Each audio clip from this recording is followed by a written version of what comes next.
Welcome back to the Homeschool Advantage podcast. I'm your host, Bex Buzzy. Today's guest is KeriAnne Jelinek. She is the CEO of Sloth Dreams Books and Publishing Company.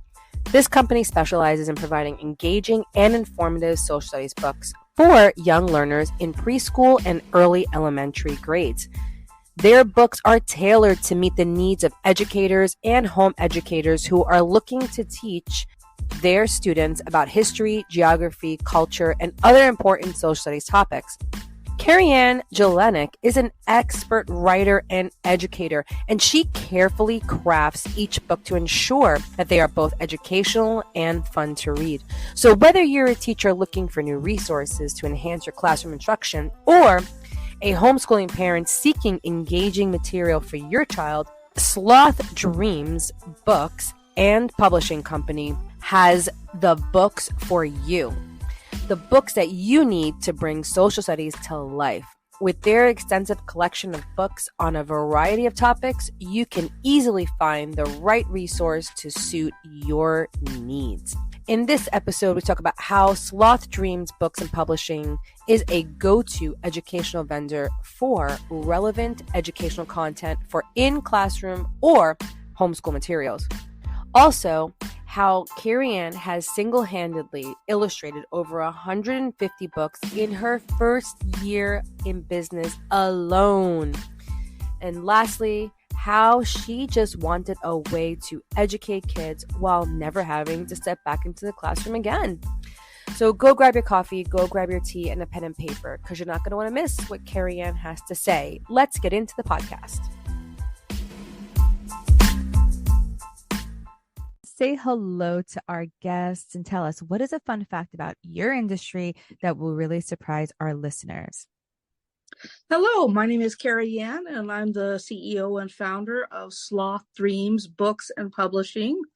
And something that would surprise you is that there are not that many people in the industry that are writing social studies books for children. There are a lot of big companies that do so through National Geographic and things like that, but I'm focusing more on the social studies such as different countries around the world, animals from different countries. Some of the topics that I write about are very unique to our brand and fit more in the category of Waldorf, Montessori, and homeschool education.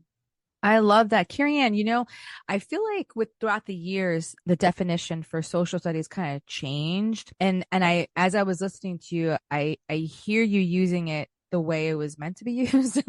But I feel like throughout the years, social studies just became another history class, which actually that's not it. Social studies is actually not another history class. I mean, it can be, but that's actually not the complete the complete I guess what it really was meant to be. Can you kind of unpack for our listeners exactly what you meant by social studies and everything? Absolutely. So social studies in our company is referring to, it could be holidays, teaching young children about Arbor Day, which was yesterday, or Groundhog Day, or Valentine's Day, or the origins of where some of these holidays came from, like Cinco de Mayo. Also, it could be going into books that do involve history. I'm in the process of writing one right now that's called Ghirardelli, the World's Greatest Chocolatier. Ooh. And it's going to be about the Ghirardelli man himself and the company that he created during the gold rush. Wow. So not only is it in story form, but it also teaches about the gold rush. It teaches about the importing from different countries during the gold rush. It just teaches so many different things, California history. So it's really exciting to me to be able to write these kind of things that I'm interested in personally. And I know that kids have questions about these kind of topics as well. Wow. I love that. It just, as you were talking, all I heard was educational richness. In my mind, this is just so rich. It's so diverse. It's so in depth. And it's really what education is about, right? We don't just gloss over topics. We get into them, and how beautiful, I love that chocolate. So like, I'm like, oh, maybe I want to read about that. It's like, because Yeah, you don't I stop mean, and think about yeah. it. It's like every time I go there, it's like really exciting to read the wall, about all the history of Domenico Ghirardelli and how it started. Like that's fascinating to me. And then how it became what it is today, like the just the migration of over time of how it's come to be what it is now is captivating to me. No, it's And true. yeah, and I know that kids would be interested too if they sat down and just their parents said, have you ever thought about this? Or, Right. And that's kind of stuff that my daughter asks me occasionally is, Mom, what does the thing on the wall say? So I read it to her and she, oh, that's cool. Yeah. And that's the thing. What I'm loving right now is that you're literally highlighting the fact that you can take something that people don't think of as a potential for even a whole unit of learning, as and you're actually doing it. Like who would think Ghirardelli chocolate would be the opportunity to teach on history, potentially teach on Mm-hmm. economics, the government, like who was in charge back then, like what was happening in Uh-huh. Absolutely. like all these different things. Like you don't realize like what you can actually learn. Like, and you can also learn chemistry, like what is the chocolate made out of? You know what I mean? You can learn the biology of things. It's really powerful when you stop and think like, wow, I can anything can be a lesson. Anything can teach as long as we're curious and we ask questions. So I love what you're doing. So what inspired you to create all this? Well, I started with one single book that my daughter and I had been talking about for a long time about our gray cat named Mr. Peanuts. And he was just a wonderful animal and just such a sweet friend. And we thought, well, what would it be like? Because he was a rescue cat, we would often think, I wonder what he must have gone through before this. And so we made up all these very colorful stories about some of the things that he might have done. And they may have been silly, not so silly. But one of the ones that we wanted to write was called Hungry for Pancakes, that he was really, really hungry. He just wanted to make pancakes on his own. And Oh, it wow. ended up being a total catastrophe. And it was just a very silly story. I love that.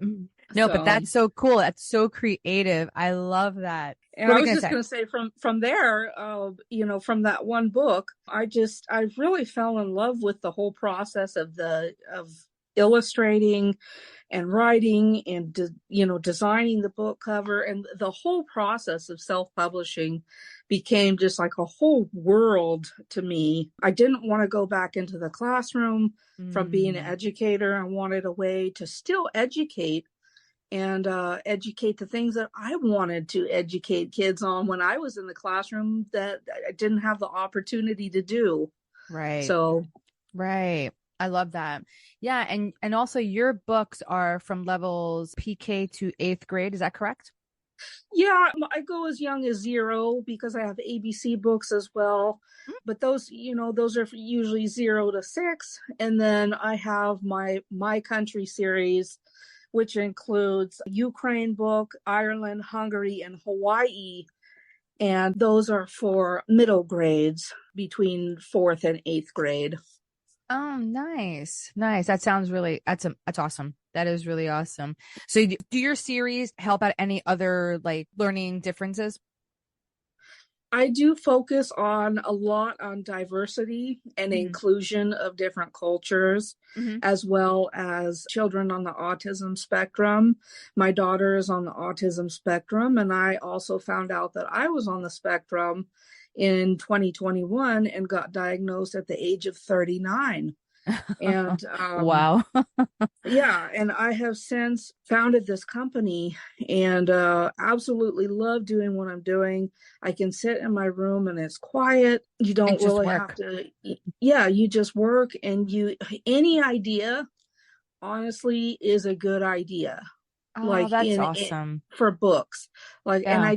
I have thousands of ideas in my head at once, and I can only write so many of them, but there's just an endless list of opportunities of things that children should learn about and want to learn about and would love to learn about.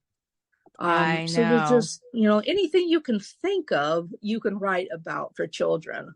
Oh, wow. And that's true. Kids are so curious and they are just full of questions. They're probably the best people to talk to if you need creativity to do something. They just like listen to them and they will like literally lead you to like probably your next book, the next Absolutely. creative. I mean, my daughter has given me so many ideas for different books. And I take her ideas and I run with them. I do them. And Oh, she actually has one book published under our company called Cats, and it's all her original illustrations. And she created the whole book, and I just put it into the self-publishing format, and we got it done. And she's a self-published author as well. I love that. So where can people, find your books and connect with you? You can connect with me on all the social media platforms. I'm on Pinterest, Facebook, Instagram, Twitter, YouTube, You're all the everywhere. things. I'm on all the things. And my website is slothdreamsbooks.com. Awesome. I have multiple websites, but that's the main one. And the other one is Sloth Dreams Publishing. So, Awesome. and Very both cool. websites are the same. Very cool. As we're wrapping up, KeriAnne, what is like one takeaway you want to leave with our listeners today? I think that the main takeaway would be to check out, self-published authors and try to find other resources than just the mainstream with what's out there. There are a lot of great authors in the mainstream that have traditional publishing behind them. And of course, they have lots and lots and lots of money behind them. And of course, their books can become number one. But I think that self-published authors that are doing educational books for children really deserve a look and really deserve to be in that spotlight because they have, wonderful materials to offer homeschool families and public educators and school educators and preschool teachers. And there's just so many wonderful resources that we offer to the educational space that I think everyone should take a look at not only my books, but take a look at other authors that are also writing children's books that are not in the mainstream. And I think that's really important to not only for children, but for self-published authors as well. Yeah, and you also have a podcast, right? Where you read aloud books for kids on Kids Apple Podcast. Yeah, so that's called Sloths Love to Read. And I have Awesome. thousands of listeners to that every month. And Nice. that's getting some traction there. That's fantastic. And you also have the Yeah, slothdreamsbooks.com with some free resources on there. I do. I have free resources on there, coloring pages. Sometimes I have recipes, coloring books. I'm going to be implementing lesson planning on there that go with books, some of my books that I have out. So that's coming soon. Also, courses, and I'm going to be doing coaching. And I've become a self-publishing expert. So if you need your educational book published, I'm your person. Oh, Come that's find me. fantastic. So, KeriAnne, it's been awesome having you on the podcast today. Thank you for sharing just all of your wisdom and your knowledge and just your life story with your daughter. Thank you so much. I really appreciate being here today.